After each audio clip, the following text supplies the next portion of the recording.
اللہ تعالیٰ فرماتے ہیں وسارعوا، دوڑ لگاؤ، کدھر؟ الی مغفرۃ من ربکم وجنہ، اللہ کی مغفرت کی طرف اور بہشت کی طرف دوڑ لگاؤ۔ عرضها السماوات والارض، وہ بہشت جس کی چوڑائی آسمان و زمینوں جیسی ہے۔ اعدت للمتقین، پرہیزگاروں تقوی والوں کے لیے وہ جنت تیار ہوئی ہے۔ الذین ينفقون فی السراء والضراء، تقوی والے وہ ہیں جو اچھے اور تنگ ہر حال میں خرچ کرتے ہیں۔ والکاظمین الغیظ، غصہ پیتے ہیں۔ والعافین عن الناس، لوگوں کو معاف کرتے ہیں۔ واللہ یحب المحسنین، اللہ بھلائی کرنے والوں سے محبت فرماتے ہیں۔ والذین اذا فعلوا الفاحشۃ، اور تقوی والے وہ ہیں کہ جب ان سے غلطی ہو جائے اور ظلموا انفسهم، اپنی جان کا قصور کر لیں، ذکروا اللہ، اللہ کو یاد کر کے، واستغفروا لذنوبہم، اپنے قصور کی معافی مانگتے ہیں۔ ومن یغفر الذنوب الا اللہ، اللہ کے سوا کون گناہ معاف کر سکتا ہے۔ ولم یصروا علی ما فعلوا وهم یعلمون، جو گناہ ان سے ہو گیا اس گناہ پر اصرار اور عادت نہیں بناتے، پابندی نہیں کرتے یا جان بوجھ کر۔ اولئک جزاؤہم مغفرۃ من ربہم وجنات، ان لوگوں کا بدلہ یہ ہوگا کہ اللہ کی طرف سے بخشش ملے گی، بہشتیں ملیں گی، تجری من تحتها الانہار، جن کے نیچے، جن کے درختوں کے نیچے نہریں بہتی ہوں گی، خالدین فیہا، ان میں ہمیشہ رہیں گے۔ نعم اجر العاملین، عمل کرنے والوں کا کتنا اچھا اجر ہے۔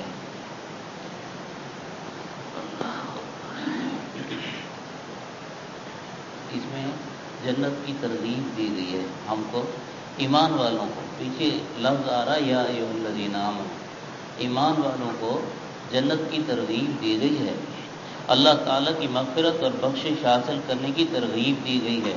ترغیب کے لیے لفظ اللہ نے فرمایا سارعوا، دوڑ لگاؤ، دوڑ لگاؤ۔ دوڑ لگاؤ کا مطلب ہے جلدی کرو، جلدی کرو، دیر نہیں کرو، سستی نہیں کرو۔ اللہ کی مغفرت اور بخشش حاصل کرنے کے لیے، دنیا کے کام کے لیے تو بڑی جلدی کرتے ہیں، گناہ میں پڑنے کے لیے تو بڑی جلدی کرتے ہیں، اور نیکی کرنے کے لیے، اللہ کی بخشش حاصل کرنے کے لیے، جنت کے اعمال کے لیے جلدی نہیں کرتے۔ نماز پڑھیں گے دیر سے پڑھیں گے، خیر جماعت چلی گئی تو کوئی حرج نہیں، پڑھ لوں گا۔ اور اگر نماز کا وقت بھی تنگ ہو گیا، اچھا خیر قضا کر لوں گا۔ یہ سستی، اللہ فرماتے ہیں جیسے تم دوسرے کاموں میں سستی نہیں کرتے ہو، یہ تو ایسا کام ہے جس میں سستی نہیں، چستی کرنی چاہیے۔ سارے کے لفظ کا کیا معنی ہے؟ دوڑ لگاؤ، دوڑ۔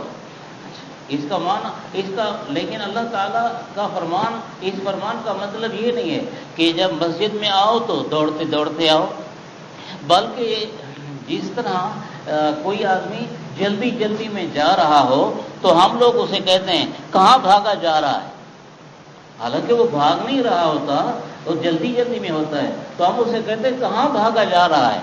تو مطلب یہ ہوتا ہے کہ کہاں جلدی جلدی میں جا رہا ہے۔ سارے کا مطلب یہ ہے کہ جس طرح تم اپنی دنیا کے کام کے لیے اتنا جلدی جلدی جا رہے ہوتے ہو کہ کہنے والا تمہیں کہتا ہے کہاں بھاگا جا رہا ہے، ایسی جنت کے لیے، اللہ کی مغفرت کو حاصل کرنے کے لیے ایسے ہی جلدی کرو۔ سارے اللہ اکبر، ہر کام کے لیے ہمارے اندر چستی ہے، اور وہ بھی فانی دنیا کے فائدوں کے لیے چستی ہے، مگر نیک اعمال کے لیے چستی نہیں۔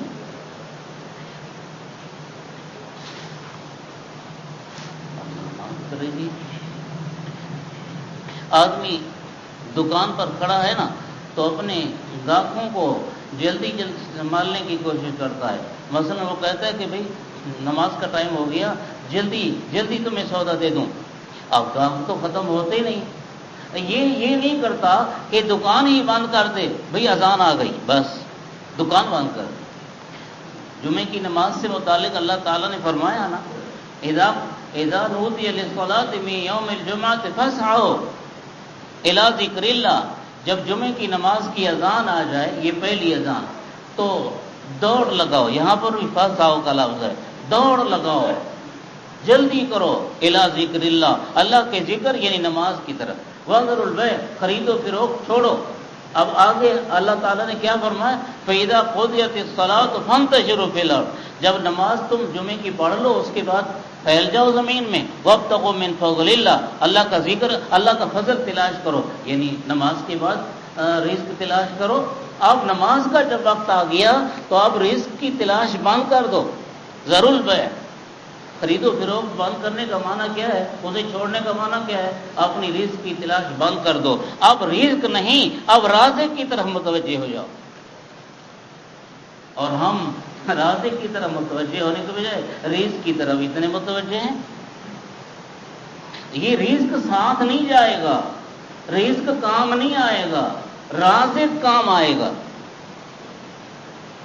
ان اللہ مع الصابرین، دین پر جمو گے اللہ ساتھ ہوگا۔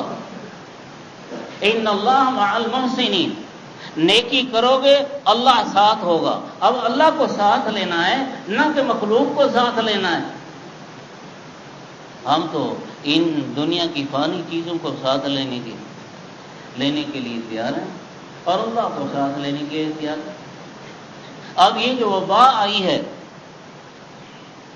یعنی کہی گئی ہے کہ آئی ہے، تو اس میں حالات کتنے خراب ہیں۔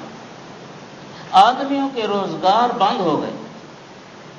امیر تو گزارا کر سکتا ہے کہ اس کے پاس جمع پونجی کچھ ہوتی ہے، لیکن غریب جس کی ہر دن کی تازہ دہاڑی ہوتی ہے، اب وہ کیا کرے؟ لیکن اس حالت میں بھی جب یہ حالات آئے، غریب نے بھی یہ نہیں سوچا کہ اب تک میں نماز میں سستی کرتا تھا، اب چستی کروں، اب تک جماعت میں سستی کرتا تھا، اب چستی کروں، اب تک میں نے روزے قضا کیے، اب میں قضا نہیں کروں گا، رمضان شریف کے روزے ادا کروں گا، تراویح کو پابندی کے ساتھ پڑھوں گا، قرآن شریف تراویح میں سنوں گا، اللہ کو زیادہ مناؤں گا، اللہ کو زیادہ یاد کروں گا۔ نہیں سوچا، قرآن کی تلاوت زیادہ کرو، ذکر اللہ سے نہیں۔ اللہ کی قسم، ان حالات کے آتے ہوئے بھی نمازی نہیں بڑھے، روزہ رکھنے والے نہیں بڑھے، حلال کھانے والے نہیں بڑھے، گناہوں سے بچنے والے نہیں بڑھے، گناہ پھر بھی اسی طرح جاری ہیں جس طرح پہلے تھے۔ بے نمازی اسی طرح بے نمازی ہے، حرام کھانے والا اسی طرح حرام کھانے والا ہے، رشوت خور نے رشوت نہیں چھوڑی، سود خور نے سود نہیں چھوڑا،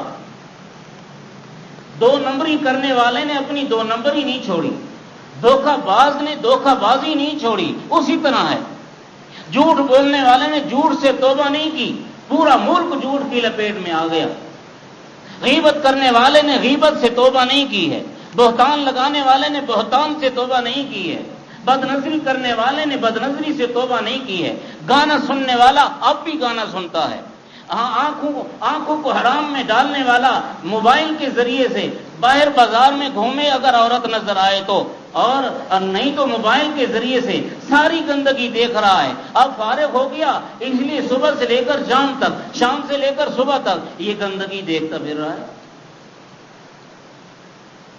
بچوں کا خیال نہیں، بیوی کا خیال نہیں، روزگار کی فکر نہیں، یہ گندگی میں پڑا ہوا ہے۔ گٹر کا کیڑا، یہ گٹر کا کیڑا ہے جو گناہوں کی زندگی میں پڑتا ہے۔ اس گٹر کے کیڑے سے پوچھو تمہیں وہاں کیا مل رہا ہے؟ بڑے مزے ہیں، بڑے مزے ہیں۔ آپ اگر اسے نکالو گٹر سے اور کہو کہ تو صاف جگہ پر آ جا، وہ برداشت نہیں کرتا۔ گناہوں کی زندگی والا گناہوں کی زندگی سے نکلنا پسند نہیں کرتا، اسے گٹر کے کیڑے کی طرح یہ گندگی پسند آ رہی ہے، گناہوں کی زندگی میں اسے عیش مل رہا ہے، حالانکہ اس نے خوشبو کا ماحول نہیں دیکھا۔ اگر خوشبو کا ماحول دیکھتا اللہ کی قسم اسے پتہ چلتا میں تو اب تک گندگی میں تھا، خوشبو کا ماحول کون سا ہے؟ مسجدوں مدرسوں میں ذکر اللہ، نماز، تلاوت۔ آپ تو کہہ دیا کہ مسجدوں میں بھی زیادہ نہیں آؤ، کیا ہے؟ خدا کی طرف زیادہ توجہ کرنا، یہ سبب ہے گناہوں اور یہ سبب ہے آفات و مصائب کو دور کرنے کا۔ اللہ سے بھاگ کر اللہ کی مصیبت سے کیسے بھاگ سکتے ہیں؟ اللہ سے بھاگ کر نہیں، اللہ کے پاس پہنچ کر اللہ کی مصیبت سے بچ سکتے ہیں۔ یاد آ گیا افلاطون یا ارسطو، کوئی ان میں سے کوئی تھا، مجھے یاد پورا نہیں، حضرت موسیٰ علیہ السلام سے سوال کرتا ہے۔ افلاطون حضرت موسیٰ علیہ السلام سے سوال کرتا ہے۔ حضرت موسیٰ علیہ السلام نے اس کو اپنی نبوت ماننے اور دین کی دعوت کے لیے تبلیغ کی، تو اس نے کہا ایک بات آپ سے پوچھتا ہوں، اگر آپ اللہ کے نبی ہوں گے تو آپ سوال کا جواب دے دیں گے، اور اگر آپ سوال کا جواب نہیں دے دیں گے تو آپ اللہ کے نبی نہیں۔ کیا سوال ہے؟ سوال یہ ہے کہ اگر آسمان ترکش ہو، زمین کمان، آسمان کمان ہو، زمین ترکش ہو، اور مارنے والا اس کمان کے ذریعے تیر مارنے والا اللہ ہو، تیر مارنے والا اللہ ہو، تو پھر کیسے بچ سکیں گے؟ اللہ کے پیغمبر نے فرمایا تیر مارنے والے کے پہلو میں ہو کر تیر سے بچ سکتے ہیں، تیر مارنے والے کے پہلو میں ہو کر تیر سے بچ۔ بھئی آج کل تیر تو نہیں ہے، بندوق کلاشن ہے، آپ کلاشن مارنے والا یوں سیدھا کیا ہوا ہے، اب اسے بچاؤ کی صورت کیا ہے؟ اس کے سامنے نہیں آؤ، اس کے پہلو میں آ جاؤ، جب پہلو میں آ جاؤ گے بچ جاؤ گے، اس لیے کہ نشانہ آگے ہونا ہے، تم تو اس کے پہلو میں ہو۔ اللہ کے پہلو میں آنے سے مصائب اور بلیات دور ہوتے ہیں۔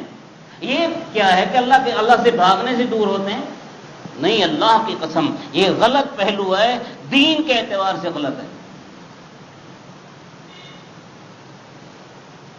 کہا گیا کہ بھئی مکہ مکرمہ اور مدینہ طیبہ میں حرمین بند ہو گئے، یہاں کی مساجد تو ان کی بیٹیاں ہیں۔ مکہ مکرمہ میں حرمین بند ہو گئے، حرم شریف بند ہو گیا، مدینہ منورہ میں حرم شریف بند ہو گیا، یہ تو ان کی بیٹیاں ہیں، تو وہ بند ہو گئے، یہ کیوں نہیں بند ہو سکتے؟ وہ بند کیے گئے ہیں، بند نہیں ہو سکتے۔ میں تو ساتھی کو بتا رہا تھا، اللہ کی قسم یہ قرآن شریف ہے، میں اپنے سر پہ رکھ کے کہہ رہا ہوں، مجھے نبی کے فرمان پر یقین ہے۔ آپ کو یقین آئے گا؟ حضور صلی اللہ علیہ وسلم نے فرمایا، بخاری شریف کی حدیث ہے، آپ نے فرمایا مکہ مکرمہ میں دجال نہیں آئے گا، طاعون بھی نہیں آئے گا۔ آپ نے فرمایا مدینہ منورہ میں دجال نہیں آئے گا، طاعون بھی نہیں آئے گا۔ تو پھر نبی کا فرمان سچا ہے یا آج کی زبان سچی ہے؟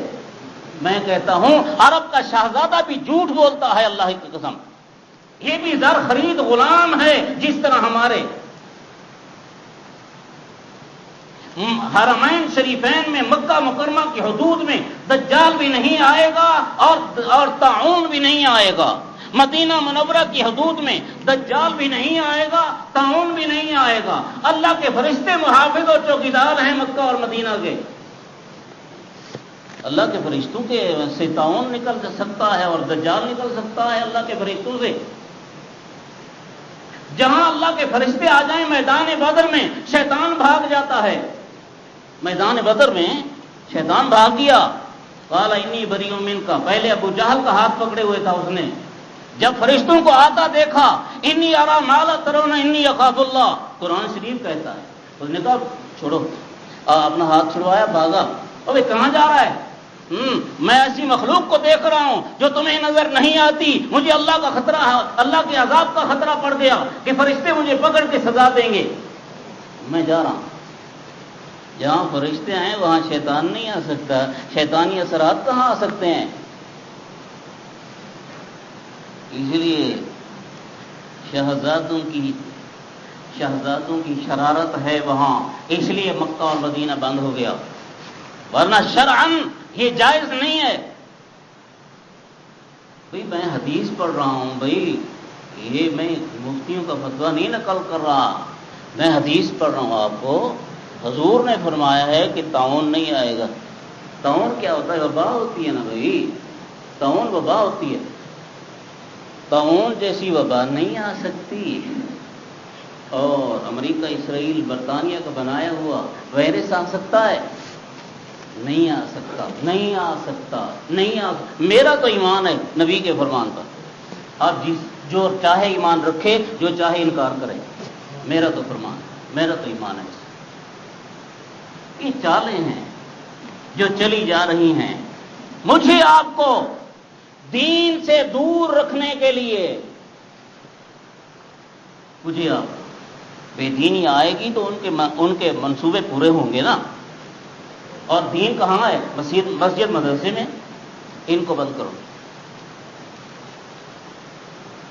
دنیا انسانیت کی تاریخ میں کبھی ایسا زمانہ نہیں آیا جس میں مسجدیں اور مدرسے اور درسگاہیں بند کی گئی ہیں، چاہے جتنی طاعون آئیں وبائیں آئیں، نہیں آئیں۔ اللہ کی قسم کہہ رہا ہوں، یہ میں پھر قرآن سر پہ رکھتا ہوں، ایسا دور نہیں آیا۔ کسی نے کسی کتاب میں پڑھا ہے، حضرت آدم علیہ السلام سے لے کر حضور تک، حضور سے لے کر آج 14 صدیاں پوری ہو گئیں، ان 14 صدیوں اور آدم سے حضور تک اس پوری تاریخ انسانیت میں دکھا دے، اللہ کی قسم میں اس کے ہاتھ پہ بیعت کروں گا، مجھے دکھا دے۔ بھی میں آپ کا پرانا خطیب ہوں، میں غیر ذمہ داری سے بات نہ پہلے کیا کرتا تھا نہ آپ کرتا ہوں۔ میری بات سچ سچ ہوتی ہے، مگر سچ کڑوا بھی ہوتا ہے۔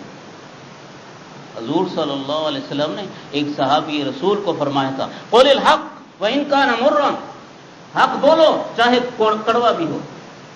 اللہ تعالیٰ نے نبی پاک صلی اللہ علیہ وسلم کو فرمایا، فاصدق بما تؤمر، جو آپ کو حکم ملا ہے کھلے عام بیان کرو، اسے کھلے عام بیان۔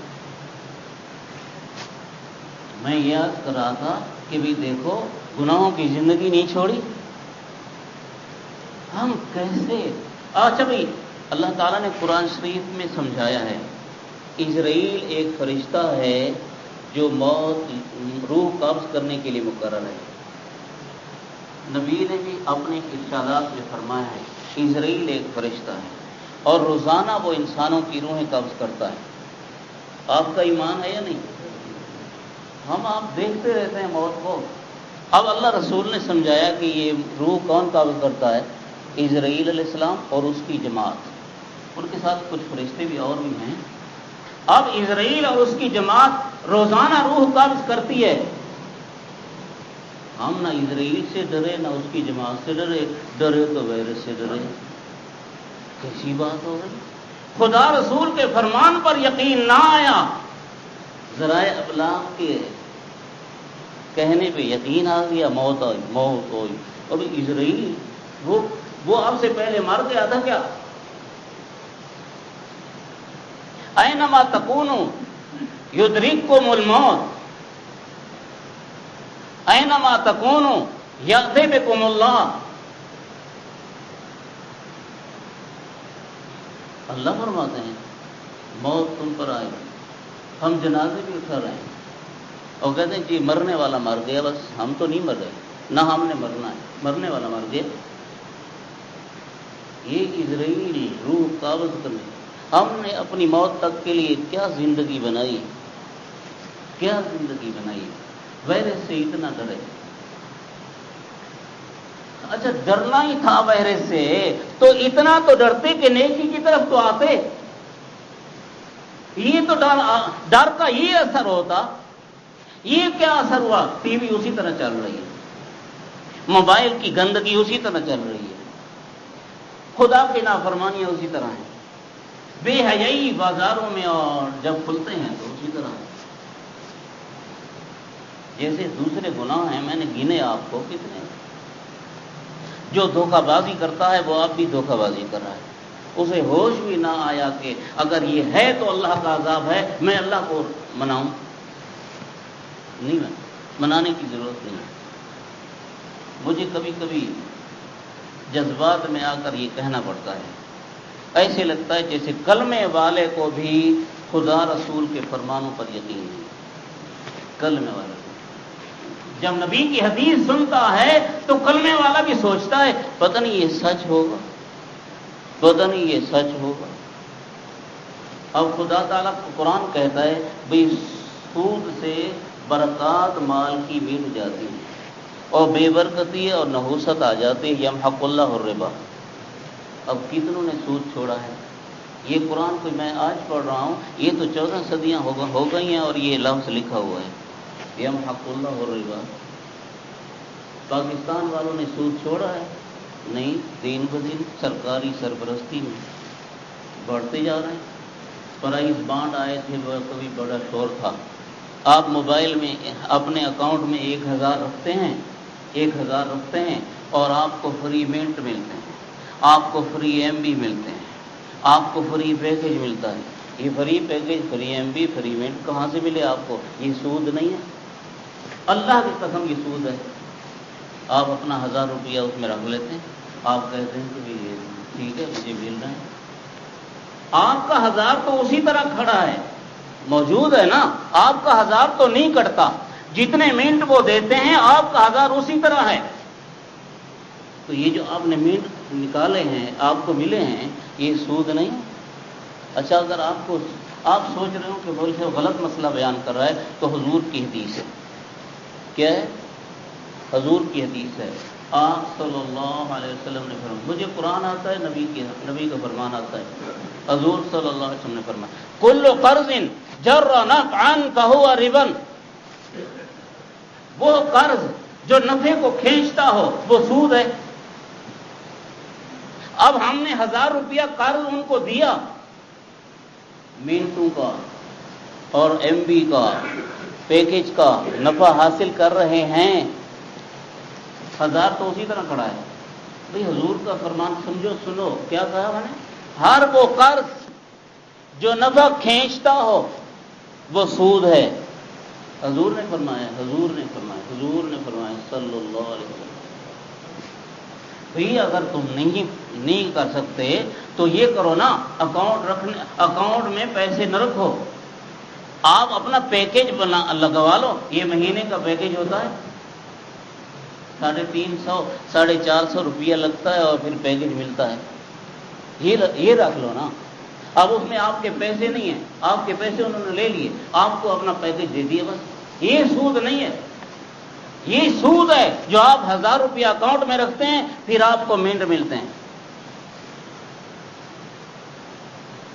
مصیبت مسلمان کی یہ ہے، آپ کو بھی سمجھا رہا ہوں، میرے سال میں کبھی ایک دفعہ آنا ہوتا ہے، لیکن میرا دل آپ لوگوں کے ساتھ ہے۔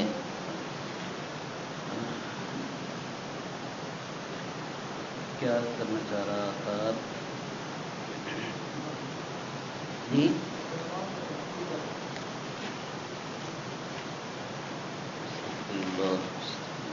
بڑی پیاری بات آ رہی تھی۔ ہاں، یہ جو یہ عرض کر رہا تھا نا کہ اکاؤنٹ نہ رکھو،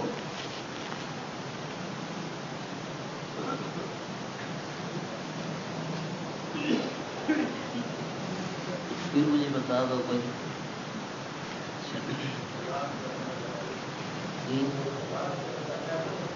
ہاں بہرحال یہ سود ہے۔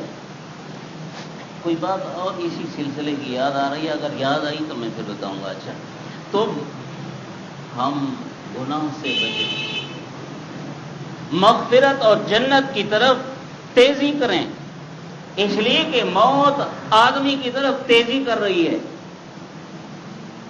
اللہ تعالیٰ نے جنت کی صفات بیان فرماتے ہوئے فرمایا جنتی کون ہوں گے، جنت کن کے لیے بنی؟ اعدت للمتقین، جنت پرہیزگاروں کے لیے بنی ہے، پرہیزگاروں کے لیے۔ پرہیزگار کا معنی کیا ہوتا ہے؟ پرہیز کرنے والا۔ پرہیز نقصان والی چیز سے ہوتا ہے، تو پرہیزگار کا معنی نقصان والے عملوں سے پرہیز کرنے والا۔ اور نقصان والے عمل ہیں گناہ، یعنی گناہوں سے پرہیز کرنے والا جو ہوگا جنت اس کے لیے بنی ہے۔ گناہوں سے پرہیز کرنے والا جو ہوگا جنت اس کے لیے بنی ہے۔ ہم اپنی زندگی کا جائزہ لیں، ہمارے لیے جنت بنی ہے یا نہیں، اور ہم جنت کے لیے ہیں یا نہیں۔ اگر ہم گناہوں سے پرہیز کرتے ہیں تو جنت ہمارے لیے ہے، اور اگر ہم گناہوں کی زندگی میں ہیں تو جنت ہمارے لیے نہیں ہے، نہ ہم جنت کے لیے ہیں۔ اعدت للمتقین، جنتیوں کی یہ بڑی صفت ہوئی گناہوں سے بچنا۔ اکثریت عوام کی دوزخ کے راستے بھی چلتی ہے۔ دماغ اور دل یہ اکٹھے چلتے ہیں، اکٹھے سوچتے ہیں۔ دل دماغ گناہوں سے پاک کریں، اس لیے ٹھیک ہے نا، دل دماغ گناہوں سے پاک کریں۔ اب ترتیب وار میں آپ کو کچھ بتاتا ہوں۔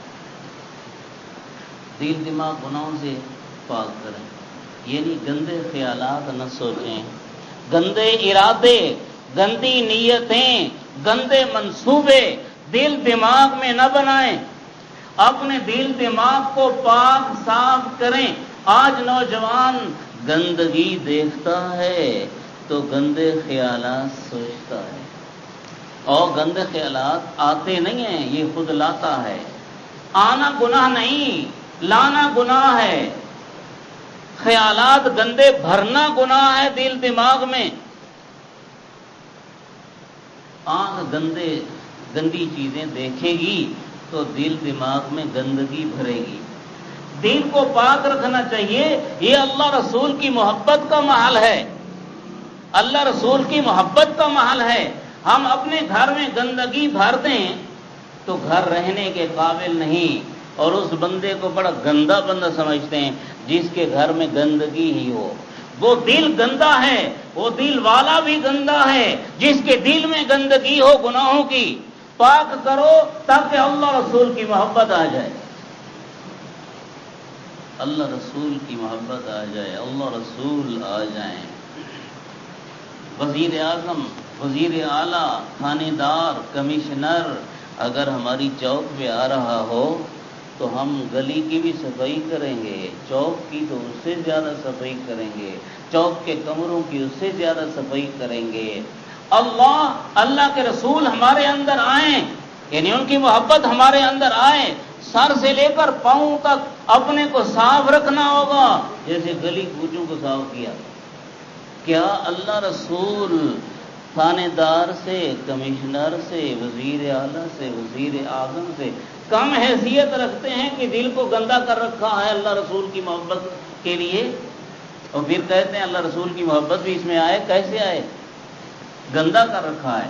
جہاں گندگی ہوتی ہے وہاں شیاطین آتے ہیں، اس لیے حضور نے بیت الخلاء کے لیے دعا سکھائی کہ جب بیت الخلاء میں داخل ہو پڑھو بسم اللہ، پھر کہو اللہم انی اعوذ بک من الخبث والخبائث۔ یہ خبث والخبائث کیا ہیں؟ گندے جن اور گندی جنیاں۔ اے اللہ میں تیری پناہ میں آتا ہوں گندے جن اور گندی جنیوں سے۔ کیوں گندی جگہ ہے؟ گندی جگہ میں جنات اور شیاطین آتے ہیں۔ جب دل میں اللہ رسول نہیں آئیں گے، دل کو گندا کر رکھیں گے تو جنات اور شیاطین اندر کو گھسیں گے، اور پھر اللہ کی قسم ایسے بندے کو چین و سکون نہ ملا ہے نہ ہوگا جس کے اندر شیاطین گھس جائیں۔ جس گھر میں شیاطین ہوتے ہیں آپ لوگ بھی سمجھتے ہیں کہ اس گھر سے نکلنا پڑتا ہے، اس گھر سے نکلنا پڑتا ہے، اس گھر میں کوئی نہیں رہ سکتا جہاں جنات ہوں، نہیں تو لڑتے رہتے ہیں، اور نہ دن کو آرام ہے نہ رات کو سکون ہے، نیند نہیں آتی۔ جنات کے شیاطین آ گئے، ادھر بھی جنات اور شیاطین جب آئے تو انسان کی زندگی سے چین و سکون گیا۔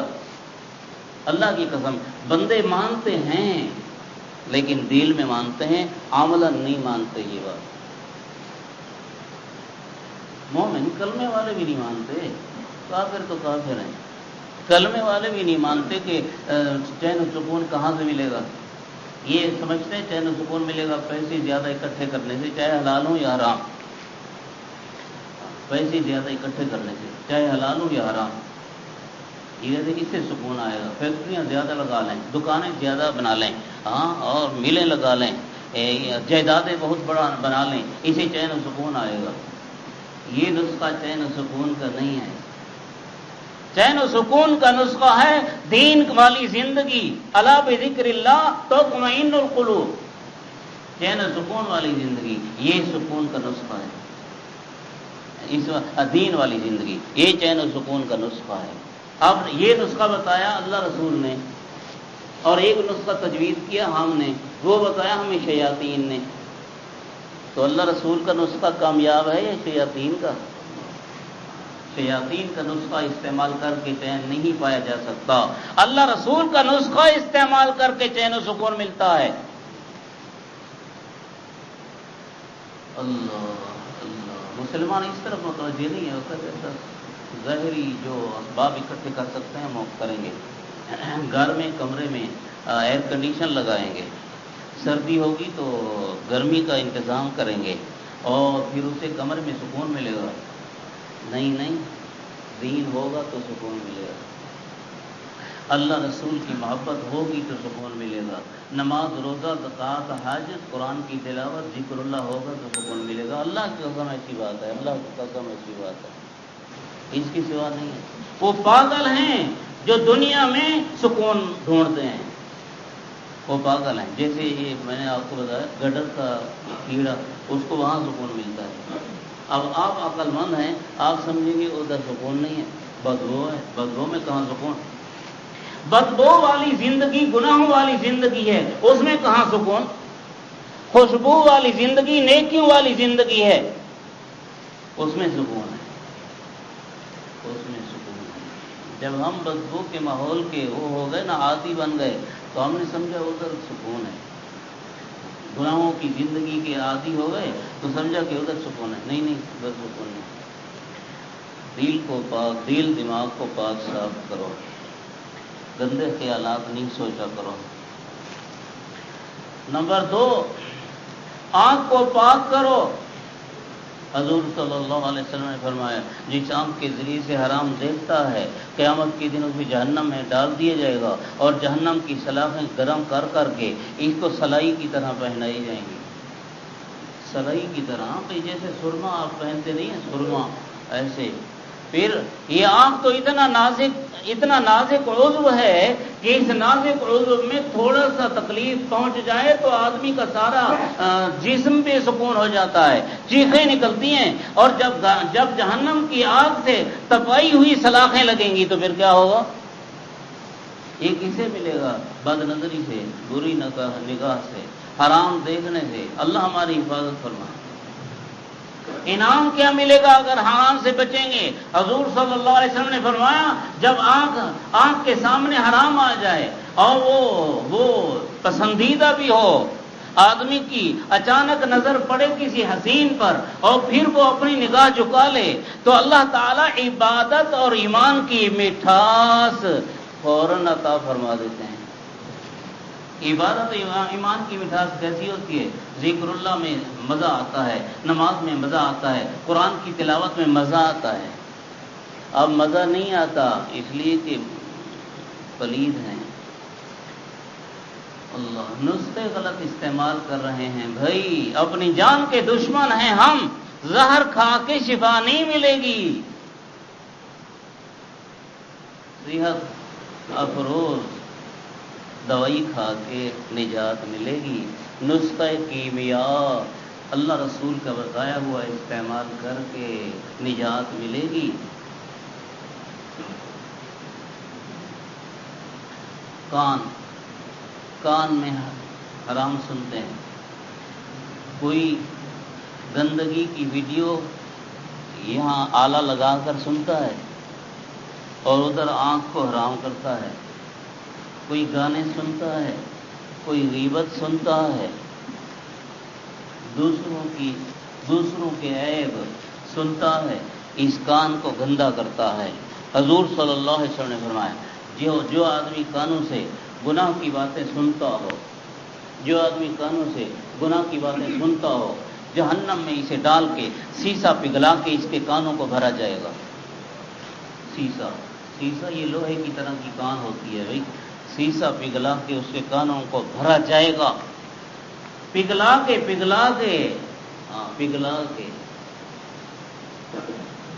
اللہ ہماری حفاظت کرے۔ زبان حرام بولتی ہے، جھوٹ بولتے ہیں، غیبت کرتے ہیں، بہتان لگاتے ہیں، گالی دیتے ہیں، جھوٹ سے اتنی بدبو نکلتی ہے جسے اللہ کی رحمت کا فرشتہ ہمارے پاس ہمارے ساتھ جو ہوتا ہے 1 میل بھاگ جاتا ہے۔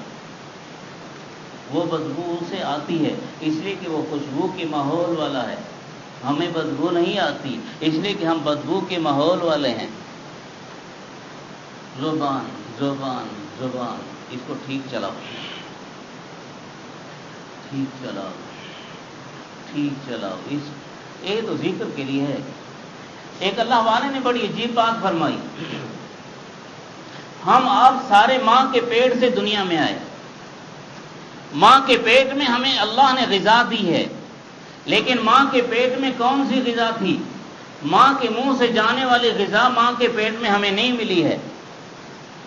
ماں کے جسم کا خون ہماری غذا بنا، لیکن وہ جب غذا بنا ہے تو اللہ نے منہ سے نہیں دیا، اس لیے کہ خون پلید ہے، حرام ہے۔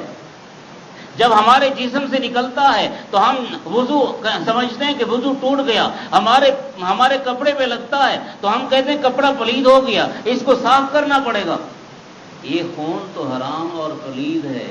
پھر ہمارے جسم میں جب اللہ نے اس کو غذا بنایا ہے ماں کے پیٹ سے، ماں کے پیٹ میں، ماں کے جسم سے جب اللہ نے ہمیں غذا ہمارے لیے یہ غذا بنائی تو اللہ نے منہ سے نہیں دی، ناک سے دی ہے، تاکہ یہ منہ جو میرے ذکر کے لیے ہوگا، قرآن کی تلاوت کے لیے ہوگا، امر بالمعروف نہی عن المنکر کے لیے ہوگا، اسے میں پاک رکھوں۔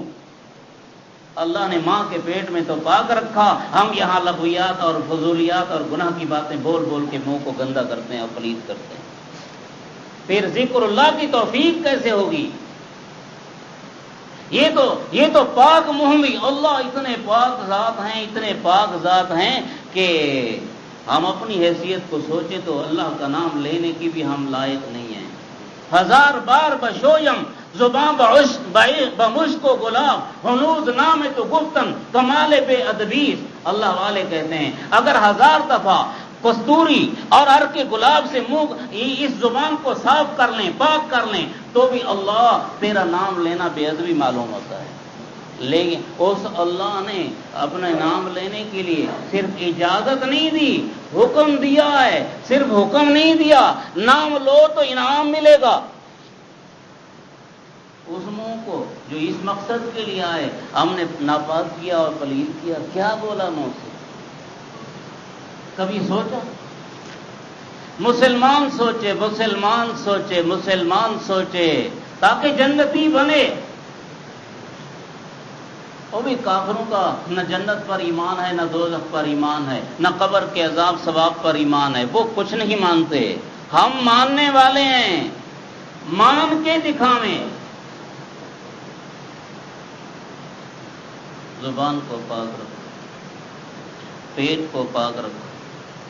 حضرت سعد بن ابی وقاص نے حضور سے عرض کیا، میں مختصر کرتا ہوں، حضور سے عرض کیا یا رسول اللہ میرے لیے دعا فرمائیں، اللہ تعالیٰ میری دعائیں قبول فرمایا کرے۔ رسول اللہ صلی اللہ علیہ وسلم نے فرمایا اگر تیری یہ چاہت ہے کہ اللہ تیری دعائیں قبول فرمایا کرے تو پھر تیرے پیٹ کے اندر ایک لقمہ حرام کا نہ جائے، دعائیں قبول ہوں گی۔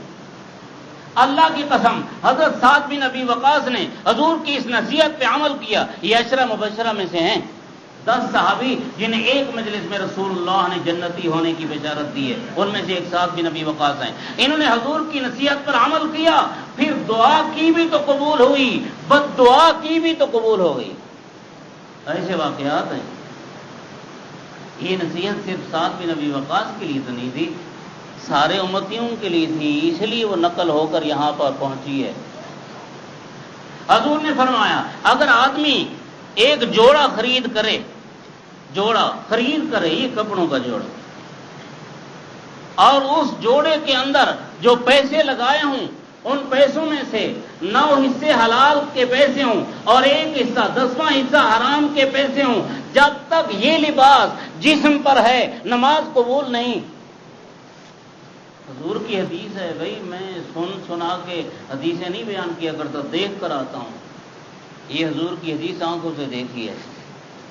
جتنا حدیثیں مجھے یاد ہیں ڈیرہ اسماعیل خان کے ضلع کے علماء کو یاد نہیں ہے، میں یہ حقیقت بتا رہا ہوں۔ اب نماز ہماری قبول نہ ہو، دعائیں قبول نہ ہو، حضور نے فرمایا آدمی کا کھانا حرام کا ہوتا ہے، پینا حرام کا ہوتا ہے، لباس حرام کا ہوتا ہے، پھر یا رب بولتا ہے، فَأَنَّىٰ يُسْتَجَابُ، اس کی دعائیں کہاں قبول ہوں گی؟ آج امت فریاد کرتی ہے ہمیں اسلام ملے، مصائب دور ہوں، تنگیاں دور ہوں، انصاف والے حکمران ملیں، قبول نہیں ہوتی۔ اور پھر امت سوچتی بھی نہیں کہ ہم حرام میں لت پت ہیں، حرام میں لت پت ہیں۔ آدمی کہتے ہیں حلال ملتا نہیں، کیا کیوں نہیں ملتا؟ کس نے کہا کہ نہیں ملتا؟ ملتا ہے، حرام کے عادی بن گئے۔ اللہ کی قسم، آپ حرام کے عادی بننے کے بعد آپ حلال کے عادی بننا شروع تو کرو۔ دیکھ لو جو بے چینی اور بے سکونی آج ہے، جب آپ کی غذا حلال کی ہو جائے گی، اللہ کی قسم چین و سکون مل جائے گا۔ ہاں، آپ مرغن غذائیں نہ کھاؤ نا، آپ مرغیاں نہ کھاؤ نا، آپ دال ساگ کھا لو، آپ چٹنی کھا لو، اللہ کی قسم آپ کے گھر میں سکون ملے گا، جس سکون کی تلاش میں ہیں، لیکن نسخہ وہ نہیں استعمال کرتے۔ ہاتھ سے حرام نہ کمائیں اور ہاتھ کو غیر محرم عورت کے ساتھ نہ ملائیں، ہاتھ کے ذریعے کسی کو تکلیف نہ پہنچائیں، کسی کو تھپڑ نہ لگائیں، مکہ نہ لگائیں، لکڑی نہ لگائیں، کسی مسلمان کو تکلیف نہ پہنچائیں، بلکہ حالت جہاد کے سوا کسی کافر کو تکلیف پہنچانا بھی حرام ہے۔ مسلمان تو مسلمان ہے۔ رسول اللہ نے مسلمان کی عظمت بیان فرماتے ہوئے فرمایا، اے کعبہ کو فرمایا، اے کعبہ تو عظیم ہے لیکن مومن کی عظمت تیرے سے زیادہ ہے۔ وَإِنَّ حُرْمَةَ الْمُؤْمِنِ أَعْظَمُ مِنْكَ، مومن کی حرمت، مومن کی عزت تیرے سے زیادہ ہے۔ وہ مومن جو کعبہ سے زیادہ محترم ہے اللہ کے لیے، اللہ کے ہاں، اس مومن نے اپنے مومنانہ زندگی جو نہ دکھائی تو اب ردی کی ٹوکری میں پھینک دیا گیا، کوڑا کرکٹ کی طرح پھینک دیا گیا، اللہ کی مدد و نصرت رک گئی۔ یہ اس لیے رک گئی، مومن نے اپنی زندگی چھوڑ دی ہے۔ جو زندگی جو کافروں کی تھی وہ ہم نے لے لی، جو ہماری تھی وہ کافروں نے لے لی۔ اخلاق کافروں کے ہم نے لے لیے، ہمارے اخلاق کافروں نے لے لیے۔ ایک نمبری یعنی دیانت داری کافروں نے لے لی ہے، بد دیانتی ہم نے لے لی ہے، خیانت کافروں سے ہم نے لے لی ہے، امانت داری انہوں نے ہم سے لے لی ہے۔ انہوں نے اسلام کو پڑھا ہے، جب وہ اسلام کی بات کرتے ہیں کہ اسلام کے فلاں فلاں عمل میں یہ خوبی ہے، تو پڑھا لکھا آج کل کا نوجوان کالج یونیورسٹی اور اسکول کا پڑھا لکھا وہ کہتا ہے یہ تحقیق ٹھیک ہے، لیکن جب اللہ رسول نے فرمایا تھا تو یقین نہیں آیا تھا۔